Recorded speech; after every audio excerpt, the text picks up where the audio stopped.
Bismillahirrahmanirrahim. My name is Samir Sarwar. I am Institute of Southern Punjab, Multan. Today I am going to deliver a lecture on brain function and its parts, which is related to neuropsychology.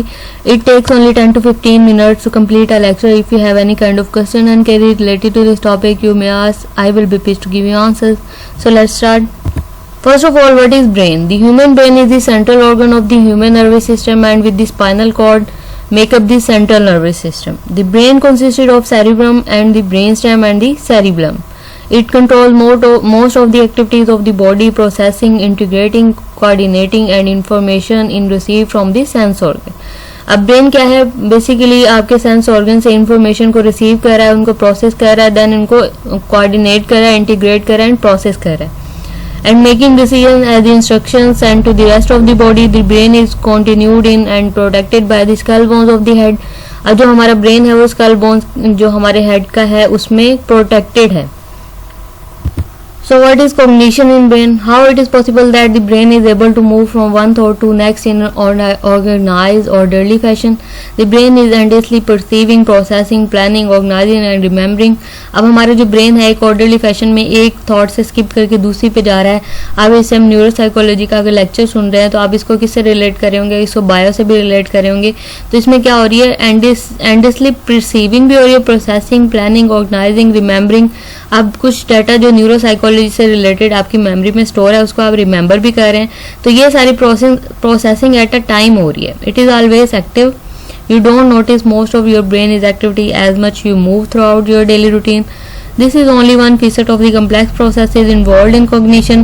Cognition is thinking, and it encompasses the process associated with perception, knowledge, problem solving, judgment, language and memory. अब जो हमारी cognition है वो किससे related है? इसमें different जो हम टास्क परफॉर्म कर रहे हैं वो क्या है? परसेप्शन है, आपका नॉलेज है, problem solving, judgement, language and memory. Then the anatomy and brain mechanism of the brain. And the anatomy of the brain is complex due to its structure and function. There are three major divisions of the brain. There are forebrain, midbrain and hindbrain. Basically हम brain को three major divisions में divide करते हैं, वो है forebrain, midbrain and hindbrain. So what is forebrain? The forebrain is a division of the brain that is responsible for a variety of functions including receiving and processing sensory information, thinking, perceiving, producing and understanding language and control motor function. अब basically जो fore brain है वो इन सब जो function को control कर रहा है. Then the mid brain and the hind brain together make up the brain stem. अभी हमने ब्रेन एनाटॉमी में बात की सेरिब्रम एंड सेरिब्लम की और उसको कनेक्ट कर रहा है ब्रेन स्टेम. तो बेसिकली जो हाइंड ब्रेन है वो किसमें ब्रेन स्टेम से और मिड ब्रेन को जो है वो क्या बना रही है? Mesencephalon. It is the portion of the brain stem that connect the hind brain and the forebrain. This region of the brain is involved in auditory and visual response as well as motor function. अब कुछ जो motor function है जो कि related to perceiving and producing and understanding है वो कहाँ पे हो रहे हैं? फोर ब्रेन में हो रहे हैं. और कुछ मोटर फंक्शन जो कि हमारी ऑडिटरी एंड विजुअल रिस्पॉन्सेज से रिलेटेड है वो कहाँ पर हो रहे हैं? मिड ब्रेन में हो रहे हैं. फॉर एग्जांपल ऑडिटरी आप मेरी बात सुन रहे हैं, देन उसको विजुअली आप स्क्रीन पे देख भी रहे हैं, ठीक है. तो ये मोटर फंक्शन इससे रिलेटेड जो भी टास्क हो रहे हैं वो कहाँ पे हो रहे हैं? मिड ब्रेन में हो रहे हैं. Then hindbrain extending from the spinal cord and is composed of the metencephalon and myelencephalon. The metencephalon contains structures such as the pons and cerebellum. These regions assist in maintaining balance and equilibrium, movement coordination and the conduction of sensory information. अब इससे related जो task है वो कौन से perform कर रहा है? Maintaining balance, equilibrium, movement coordination and conduction of sensory information. Here you can see a diagram of brain structure. First of all यहाँ अगर आप देखें तो ब्रेन स्टेम से और स्पाइनल कॉर्ड से जो ब्रेन आपका स्टार्ट हो रहा है, ब्रेन स्टेम क्या मिलकर बना रही है? Mid brain, pons and medulla. Mid brain से स्टार्ट हो रहा है. देन यहाँ पर आप डिफरेंट जो इसके स्ट्रक्चर हैं वो देख सकते हैं. Anatomy of the brain structure. First of all, basal ganglia involved in cognition and voluntary movement. Diseases related to damage of this area are Parkinson and Huntington disease. Then brainstem relay information between the peripheral nerves and spinal cord to the upper part of the brain, consists of the midbrain, medulla oblongata and the pons. The next one is Broca area. Broca area related to speech production and understanding language. जो आपकी speech है वो किस तरह से product हो रही है, अगर कोई सही तरह से नहीं बोल पा रहा तो इससे रिलेटेड डैमेज होगा वो किस एरिया से होगा? ब्रोका एरिया से होगा. और अंडरस्टैंडिंग लैंग्वेज किससे रिलेटेड है? आप इस टाइम मैं जो बात कर रही हूँ आपको ब्रेन एनाटॉमी का बता रही हूँ तो आप उसको अंडरस्टैंड कर रहे हैं. मेरी लैंग्वेज को मैं इंग्लिश में भी बोल रही हूँ, उर्दू में भी बोल रही हूँ, तो आप उसको अंडरस्टैंड कर रहे हैं. तो ये सारी प्रोसेसिंग कहाँ हो रही है? आपके ब्रोका एरिया में हो रही है. Then cerebellum control movement coordination, maintain balance and equilibrium. Then we have cerebral cortex. Outer portion of the cerebrum receives and process sensory information divided into cerebral cortex lobe. अब हमारे पास जो 4 important lobes हैं वो किससे related है? cerebral cortex से related है, जिनको हम कहते हैं cerebral cortex lobes. First of all, frontal lobe involved with decision making, problem solving and planning. Then occipital lobe involved with vision and color recognition. Parietal lobe is received and process sensory information. Then temporal lobe involved with emotional response, memory and speech. Then we have cerebrum. Then first of all we are talking about cerebellum. Then now we are talking about cerebrum. Largest portion of the brain consists of folded bulges called gyri that create deep furrows. Then corpus callosum, thick band of fiber that connect the left and right hemispheres.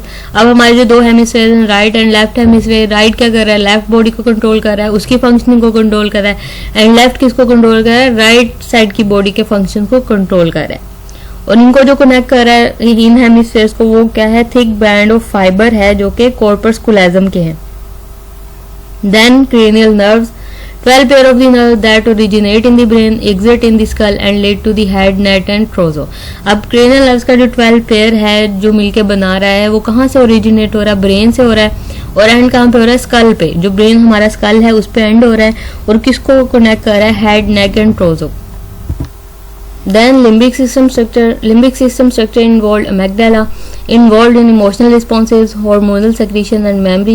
जो भी hormonal secretions हो रही होंगी जो कि जिससे आपकी emotional responses भी related है कि first of all hormonal secretion का level अगर high हो जाए तो आप बहुत ज़्यादा aggressive हो रहे होते हैं, तो इससे क्या हो रहा है? emotional response आ रहा है. Then cingulate gyrus, a fold in the brain involved with sensory input concerning emotions and regulation of aggressive behavior. Then fornix, an arching fibrous band of white matter axons. Axons क्या होते हैं? Nerve fibres होते हैं जो कि connect कर रहे होते हैं, that connect the hippocampus to the hypothalamus. अब ये व्हाइट मैटर के जो एक्सोन या नर्व फाइबर्स हैं किसको कनेक्ट कर रहे हैं? Hippocampus and hypothalamus. Then what is hippocampus? Send memories out to the appropriate part of the cerebral hemisphere for long-term storage and retrieve them when necessary. Then hypothalamus direct a multitude of important functions such as body temperature, hunger and homeostasis.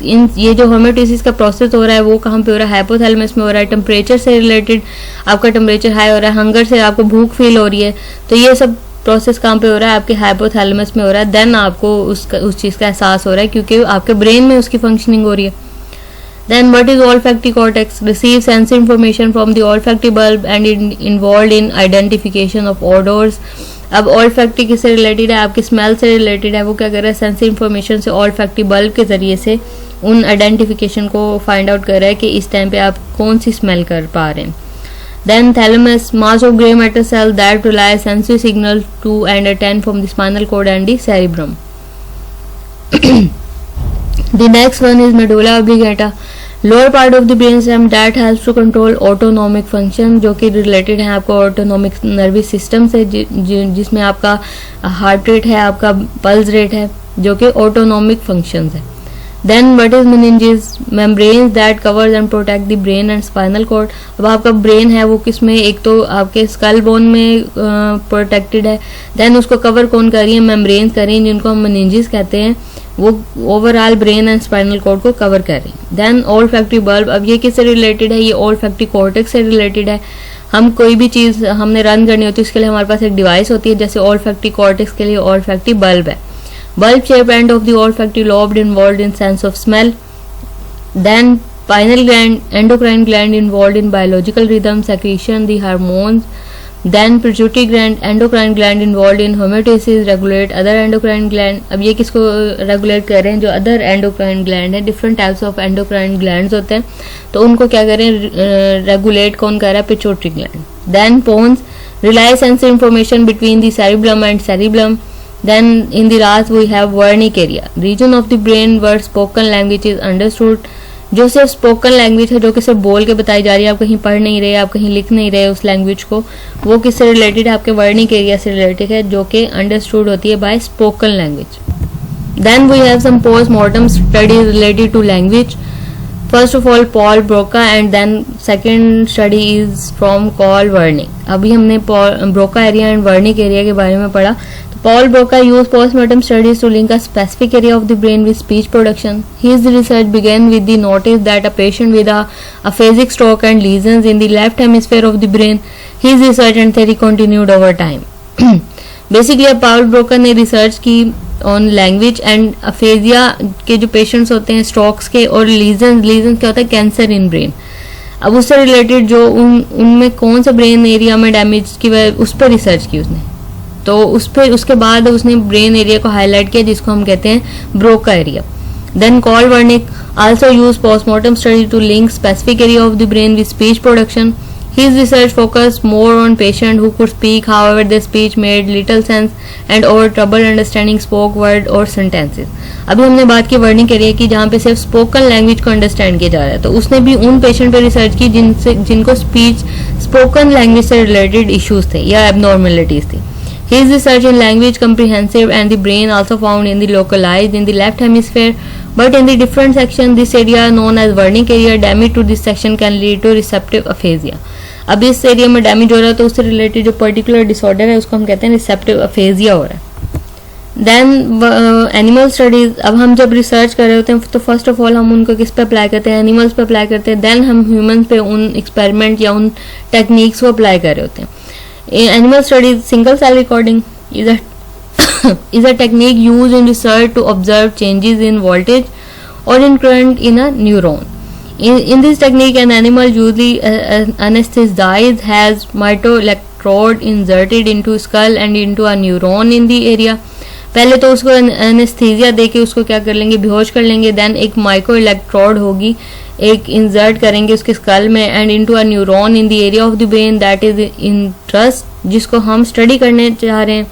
The electrode measure the changes in the study as the neuron reaches its action potential. फिर उसका जो action potential आ रहा है हमारे पास, जो उसका output show हो रहा है, उसके जरिए से हम उसकी ब्रेन एक्टिविटी को मेजर करें. Then human studies include PET and fMRI, positron emission tomography and functional magnetic resonance imaging.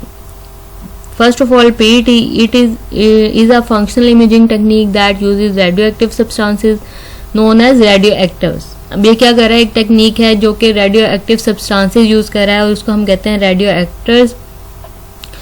Trekkers to visualise and measure changes in metabolic process and in the physiological activities including blood flow, regional chemical composition and absorption. अब different activities जो हो रही हैं उसको हम क्या करें, major करें थ्रू ब्रेन एक्टिविटी. और इस तरह ये जो आपके पास आउटपुट शो हो रहा है, ये इन सिग्नल्स के जरिए हम इन ब्रेन एरियाज को हाईलाइट कर रहे हैं और हमें पता चल रहा है कि कहाँ पे फंक्शनिंग हाई है, कहाँ लो है. ठीक है, इस आउटपुट के जरिए हम इसको मेजर कर रहे हैं. Then MRI and fMRI is a technique for measuring brain activities, work by detecting the changing in blood oxygenation and flow that occurs in response to neural activity. अब ऑक्सीजन का level, blood flow का level जहाँ पे high हो रहा है उससे हम क्या करें, मेजर करें ब्रेन एक्टिविटी को. When a brain area is more active in consumer more oxygen and to meet his increased damaged blood flow increases to the active area, fMRI can be used to produce activation map showing which part of the brain is involved in particular mental process. अब इसके जरिए भी हम क्या करें, different जो brain structure है उसमें क्या फंक्शनिंग हो रही है, उसको मेंटल प्रोसेस क्या इन्वॉल्व है, उससे रिलेटेड मेमोरी से रिलेटेड हो सकते हैं, आपकी परसेप्शन से रिलेटेड हो सकते हैं. तो ये डिफरेंट जो आपके फंक्शंस हो रहे हैं उसको हम मेजर कर रहे हैं, फिर उससे रिलेटेड हम उसके डिसऑर्डर्स को फाइंड आउट या डायग्नोज कर पा रहे हैं. That's all from today's lecture. If you have any kind of question you may ask. Thank you so much.